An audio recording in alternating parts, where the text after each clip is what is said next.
What's up guys, Gary7 here and welcome to this Destiny 2 video showing you the Scourge of the Past raid. So this is myself, Jenna, Jason and Matt doing a 4-man Scourge of the Past, as I just said. So we're going to get straight into this. This is our first time ever doing raids together. Myself and Jenna are from the UK, Jason and Matthew are from Australia.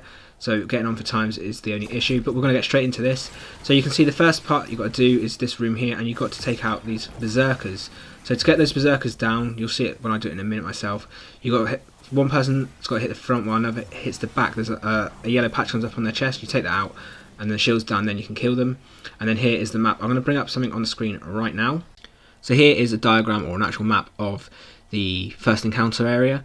So the orientation is where you start, and then you've got 1, 2, 3 and 4 which are your zone areas, and then roof is 5 and obviously where your mapping at is.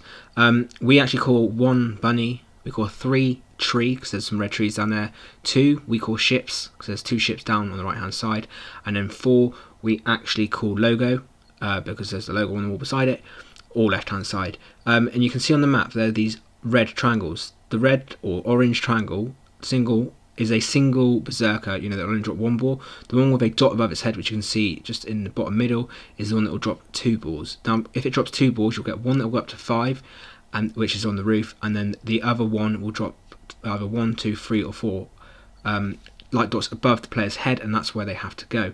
And if you go to one that only has 1 drop, it will drop straight for 5, which is you need for the time. So what we're going to do now is I'm going to get straight back into this video and continue on with it. So you can see there on the left hand side was a berserker with a orange ball above its head, which means it's going to drop 2 balls, and it's the first one we go and attack over on the left hand side.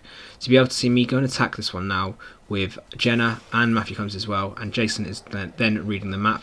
Because we're doing 4-man, we have 3 go for the berserker to start with, and 1 stays up with map, and then we rotate around. So now you see the berserker, there's the orange dot on its chest, you can take that out. A lot of people are using shotguns, but we found that the Ariana Val is really good at this, and any decent hand cannon, you know, would take it down really well. So again, I take down one chest piece or the back piece there. As soon as light glows, we just take it down. Missed that one unfortunately because we just weren't quite in position enough. Matt accidentally hit a super there, so we get this one up, and again we shoot. I hit the chest, Matt hits the back. Once it's down, guillotine it, and I drop 2 balls. So you pick up one and you wait for the map person to say. He'll say either 5, which is what this one is, and then once the next person picks up, he'll say, you know, 1, 2, 3 or 4 where it is, and then the 2 people left will go off and destroy the 2 servitors at that area, so that the person with the ball can dunk it. I'll go up to middle because I've got ball 5, and I can dunk it in middle to extend the time. Unfortunately, I haven't got any audio for this video of us talking on our communication, but I'm just going to talk over it instead and use it as a bit of a guide. So when you're up on the roof, you need to be taking out all of these snipers that you get around, and then the servitors when they come in. If the servitors come onto the roof, it makes the map go like invisible, it gets rid of the map, as you'll see in a second. But I take him down with my sword and keep the map up. And you've got to keep calling out where the players are and where to go. So you can see the 2 dots if I pause the video in a second. In fact, I'll just slow it right down. You see the 2 yellow dots above the players. So the players are the yellow dots. That is showing them to go to area 2. So you can see all 3 of them are over at area 2. That's because 2 are clearing the servitors, and then the other one has got the orb to drop into the area, which again I'll show you when I do that myself in a minute. So again, the map person is telling everybody where to go. They're taking out the you know, all the shanks, vandals and snipers around here, and then they'll tell the players where the next berserk is. So you can see that one there where I'm walking to now is on the ground. You can tell when you go near it, and the circle shows obviously that it's going to drop 2 balls, which again they need. I'm going to go invisible just so I don't die. And again, if you are wondering, you know, how do you know who's who, what's what? Well, you don't really know what player's what, but you know what mark is a player. All players are the yellow marks on the map. The green map markers are showing you, you know, like the areas where you've got to dunk. So 5 being in the middle, 3 at the bottom, and all that. You can use the map to tell players if they're near or far from things, but again, you've got to keep taking everything out and make sure it doesn't get too crowded up here with vandals and you know, dregs and shanks. When they come up, you have to take out the shanks quickly because they will, again I've said it, but they will make the map stop. Basically, it'll just get rid of the map. I don't know how to explain it, but just there you are, it disappeared. You saw that for a second there. And now you can see they're about to get it. So first one's got 5, so I shout 5, and that will run up to me. The next one will pick up the next ball, and when they do that, I'm waiting for them to pick it up. I know they went for a single one here, so I don't actually do it. So you can see he's got that one there. He's bringing it up to the map now, and then it's meaning I can either go and help take out. I think I let Jenna take over the map, and I go down for the Berserker on the right side. So I know now to go to the right side, head to that one, and take that one down. Again, this is our first ever time of doing this raid. It's the first time of us ever doing any raids together, but it was really, really good fun. It took us a good few tries to get it working, and we did it. So I was really, really happy with it. If you guys enjoy this video, please do hit that like button. And I'm going to try and get up plenty more raid videos very soon on the channel. But again, this here is going to show you how to take out a Berserker again. So one gets the front, one gets the back. As soon as his shield's off, you can do damage to him, and then he'll drop 2 orbs, which again I missed there. I don't know why I hit the wall there. You can see it drops 2 balls. One picks up 1 ball, and they wait until it's been called out. So I've been told this one is wherever it is, and I'm heading that way, so I'm just going to 2. And then somebody else who is not ionized will pick up the next ball. So if you look on the left hand side of the screen, flashing is unstable reaction. So that's the time limit you have to take the ball and dunk it into the area. So as you can see, I'm over at 2 now. This is what we call ships. You can see the ships around. When you have the ball, all you can do is melee. You can't really do anything else. You can throw your grenade, but there's 2 servitors at these areas to take out, and you know that's why you have to be taking it. You then put it in. Once you put it in, you then become ionized. You can see I've got a 2 minute or 1 minute 57 it is now, and it's going down ionization. So once you're ionized, it means you cannot pick up another ball that the Berserker drops. So that's why you have to rotate it around, and that's why it's quite difficult doing it with 4, and really difficult if you're doing it with any less, I'd say. But you just continue on doing it. Somebody or the person up on the maps would have called out now where the next drop is, the next Berserker, and whoever was 5 would then stay up on that area, and the map reader would then drop down and come take out the Berserker with myself and whoever was left down here with me. So we're going to work out where that Berserker is. We know it's around this area where Jenna is now. We're going over to it. It's up on top. Again, this is the hardest thing for me, is finding my way, you know, the difference between the floors and having a hunter. It's not got the easiest jump, well, I find not the easiest jump to get around. But you can see the Berserker, they've always got 2 other Vandals with them. So you get him to put his shield up. I had the wrong time to reload that, but luckily Matthew and Jenna were there to help with that one. Take him down. I'm mine, so I can't pick up, but Jenna can, and so can Matthew. So Matthew picked up, and then Jason told him where to go, and then Jenna picked up and was told where to go. I'm making my way over to clear the Vandals while I'm ionized for whoever has the ball to drop into that area, and that's the way we rotate around. So once I've got this one, I then go and wait. I'll be unionized by the time this one's finished, and whoever's 5 who goes up on the roof will then take over reading the map. So I'll come here. As you can see, there's 2 of these to take out, so take these 2 down. The sword absolutely melts these. I'm just waiting for the second one to spawn in and find out what that is. Matt comes along and tells me where it is because he's got the ball. He can't actually do too much other than tell me where to go or where they are. I got nearly close to death there, which is not great. Take them down, and then Matt can dunk the ball in. He's now ionized for 2 minutes, and you can see my ionization is now off, so I can then take over this Berserker, which we happened to spawn right beside, which was good, but also not great, because I think this was a single. So Matt died, I go invisible, pick him up, which is really lucky I had that grenade, so I could do that. And again, we take down this Berserker just to get us to time. Even if it's only a single, it's still going to help us in time, which is what we need at the end of the day. So it's a double. I pick up the first one, get told where to go, and then Jenna picks up the next one, or Jason picks up the next one and gets told where to go. So we're waiting, doing calls, saying, Jen, you know, where is it, where we've got to go, and she'll be reading on the map, showing where it is, and she saw when I was up there.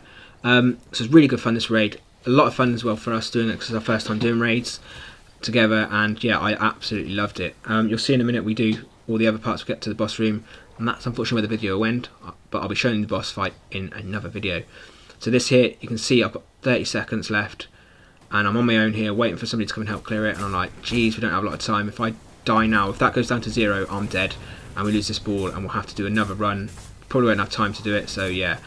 I used my Oppressive Darkness grenade, luckily, and absolutely melt that boss. And then Jason's here getting down that sub, and then that should hopefully be it. See the time running out now, 8, 7, 6, 5, 4, 3, and I'm holding square, and luckily 2 seconds to go, we did it. I'm not sure if we'd finished, turn around, and it was open. And all of a sudden you just said, it's open, it's open. Everybody come here, come to us.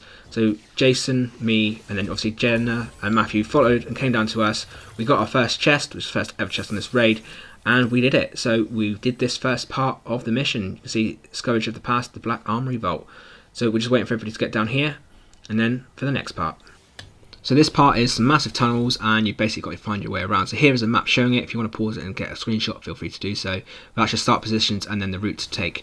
We didn't have this map, so we actually just split up and went around to try and find it ourselves.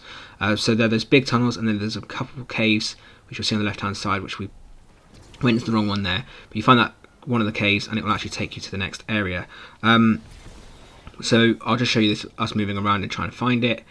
And yeah, Jenna actually was the one who found it, which was a massive shock, because if any of you have seen the videos or know Jenna, she is absolutely terrible with directions, but she actually managed to get this one really fast, and faster than any of us. And yeah, we actually managed to do this one in literally a minute, and yeah, I'm really happy with that. So you just drive your sparrow along, and then you'll come to a big lump with a cave there.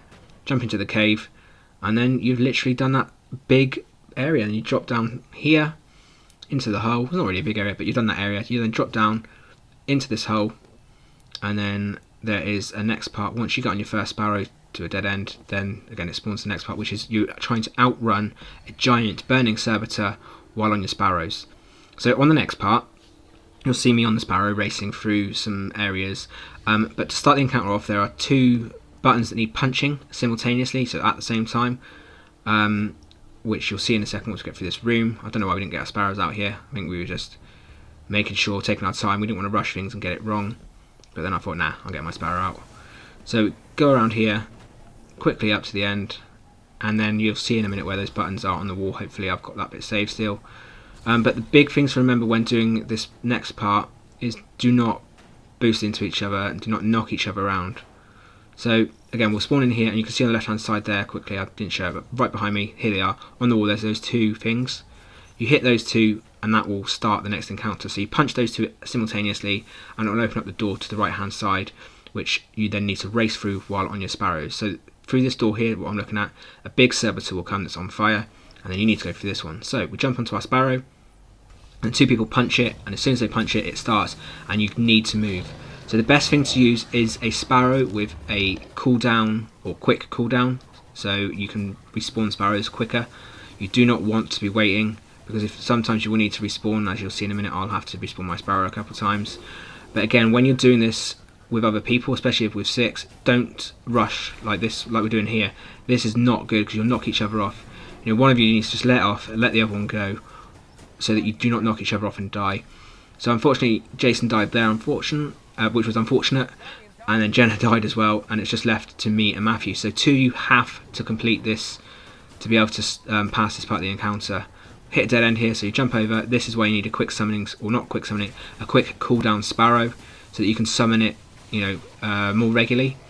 And then it's just a case of racing through these parts, sticking to this, and getting through it while you're being chased by a massive burning servitor. If you do get caught by it, it does kill you.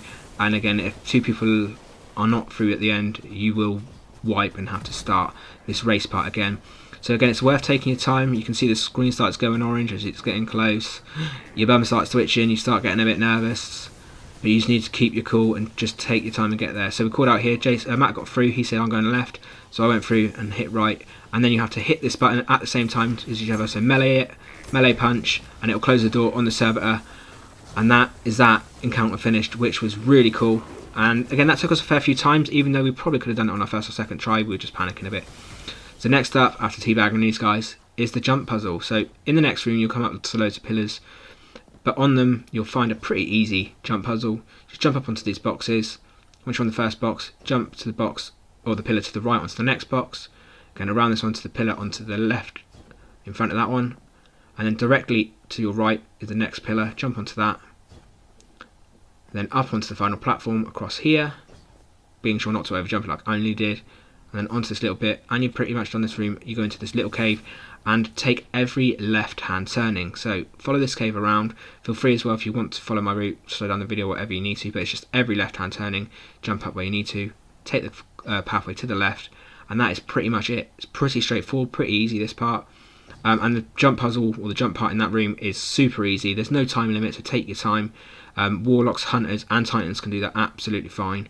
But again, these caves take every left turn, and then once you're through this, you're pretty much at the next spawn point. So again, you want to drop down and jump into that cave opposite. So jump across. Again, even if you fall right down, you can get up. There is a jump puzzle there. Straight across, and then you're on pretty much to the boss encounter, or the boss room, because there's a pre-encounter before the boss, and then the boss encounter. But that will be in the next video, guys. So if you've enjoyed this Scourge of the Past guide / video showing you how we did, hit that like button. If you are new, please do drop a sub and a follow, and I'll be back in with the boss fight very soon and with some more Destiny videos. But until then, guys, thank you very much for watching, and I'll catch you again soon. Bye bye.